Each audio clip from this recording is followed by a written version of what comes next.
ہم امام حسین کی عزاداری سنت پیغمبر کے مطابق کرتے ہیں۔ عجیب انداز ہے، ہم زندہ و جاوید کا ماتم نہیں کرتے۔ یہ مصرع بھی اگر بنائے تو اردو میں ہی بنائے۔ عرب نے کسی نے نہیں کہا کہ ہم زندہ و جاوید کا ماتم نہیں کرتے۔ کسی فارسی زبان بولنے والے نے نہیں کہا کہ ہم زندہ و جاوید کا ماتم نہیں کرتے۔ اگر مصرع بھی بنایا گیا تو اردو میں بنایا گیا۔ بھول گئے کہ اردو زندہ بھی ہے تو وہ امام حسین کی وجہ سے زندہ ہے۔ اردو مٹ گئی ہوتی اگر مرثیہ نہ ہوتے۔ آج بھی اردو کا سب سے بڑا ادیب ہوتا ہی وہ ہے جسے مرثیہ کہنا آتا ہو۔ تو امام حسین کے ذکر کی وجہ سے تو یہ زبان زندہ ہے۔ اور اس زبان کا بولنے والا اگر کہے کہ ہم زندہ و جاوید کا ماتم نہیں کرتے تو اس سے سوال یہ ہے کہ تم کون ہو جو نہیں کرتے اور تمہارا نہ کرنا معیار کب ہے؟ پیغمبر نے تو شہیدوں کا ماتم کیا ہے، پیغمبر نے تو حضرت حمزہ کا ماتم کیا ہے۔ سید الشہداء لقب تھا امام حسین سے پہلے حضرت حمزہ کا۔ پیغمبر نے تو جنگ احد میں شہداء احد کے جنازوں پہ پہنچ کے، خاص طور پر حضرت حمزہ کے جنازے پر پہنچ کے گریہ کیا ہے، ماتم کیا ہے، لوگوں کو دعوت دی ہے کہ میرے چچا پر رونے آؤ۔ حدیث کہتی ہے الاستیعاب الاصابہ، یہ اہل سنت کی صحابہ کرام پر لکھی گئی کتابیں ہیں جن میں صحابہ کرام کے احوال لکھے گئے ہیں۔ ان میں لکھا ہے کہ جب جنگ احد میں حضرت حمزہ شہید ہو گئے، لما راى النبی، جب نبی نے دیکھا کہ قتل حمزہ کو قتل کر دیا گیا ہے تو فبکا بکاء عالیا، نبی نے اونچی آواز میں گریہ شروع کیا جب خبر آئی کہ ان کے چچا حمزہ کو مار دیا گیا ہے۔ اہل سنت کی کتاب کا حوالہ دے رہا ہوں۔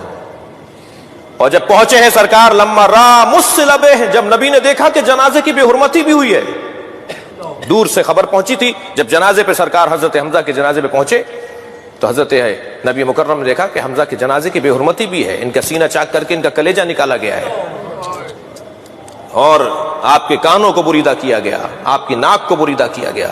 جب بدن مبارک کو اس حالت میں دیکھا تو نبی مکرم نے فشہقا، نبی نے گریہ کیا ہے اونچی آواز میں، آوازوں کے ساتھ گریہ کیا ہے سرکار نے، اور آواز لگائی، فرمایا کہ کون ہے، کہاں ہیں وہ لوگ جو میرے چچا پر آ کے گریہ کریں؟ تو عورتیں جنگ احد میں شہیدوں، اپنے اپنے شہیدوں کے لاشوں پہ بیٹھی ہوئی ماتم کر رہی تھی، گریہ کر رہی تھی، مدینے کی عورتیں، مسلمان عورتیں۔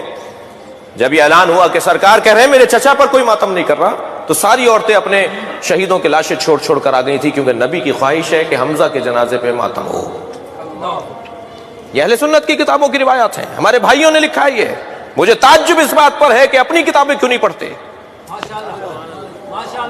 اور سارے مسلمان عورتیں آ کر حضرت حمزہ کے جنازے پر بیٹھیں۔ اور آج تک عرب دنیا میں دستور ہے کہ اگر کوئی مظلوم مارا جائے تو پہلے حمزہ کا نوحہ پڑھا جاتا ہے، پھر اس مرنے والے کی بات ہوتی ہے۔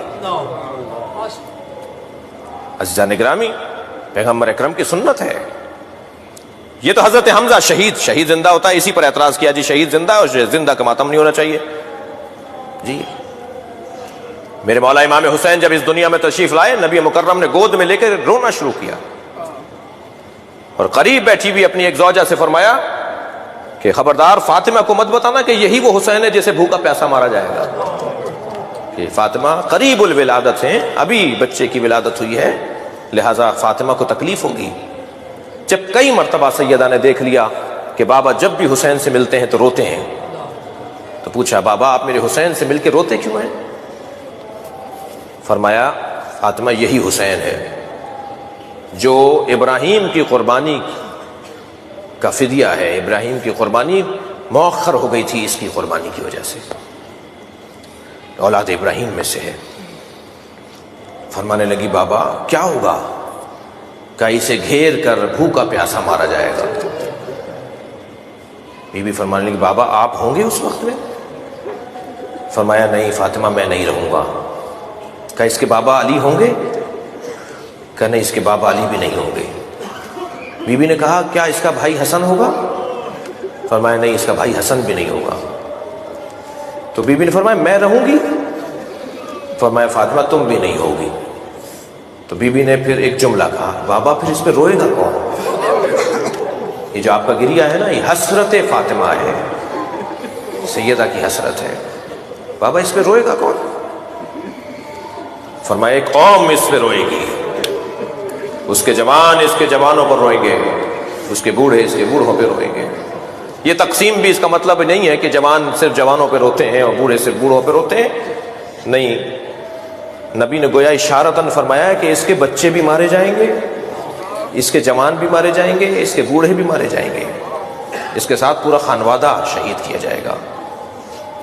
عزیزو عزادارو، ہم روا روی میں ہم ذاکرین جو ہیں کہہ دیتے ہیں کہ کربلا میں 18 بنی ہاشم شہید ہوئے. 18 نہیں 58 شہید ہوئے ہیں. میرا باب العلم کے عشرے کا جو موضوع ہے وہ اصحاب رسول ہے. اصحاب رسول پہ وہاں بات ہونی ہے. کربلا میں بنی ہاشم 58 بنی ہاشم شہید ہوئے. 58، 18 نہیں. حضرت عقیل کی اولاد، حضرت مسلم کی اولاد، حضرت جعفر کی اولاد، حضرت جعفر کے پوتے، حضرت عبداللہ کے بچے، محمد حنفیہ ان کی اولادیں. محمد حنفیہ خود نہیں تھے ان کی اولاد، عبداللہ ابن جعفر نہیں تھے ان کی اولادیں. امیر المومنین کے فرزند 28 تو صرف امیر المومنین کے پوتے اور بیٹے ہیں. 58 بنی ہاشم ہیں جو کربلا میں شہید ہوئے ہیں. سارا گھر کٹ گیا، سارا گھر کٹ گیا.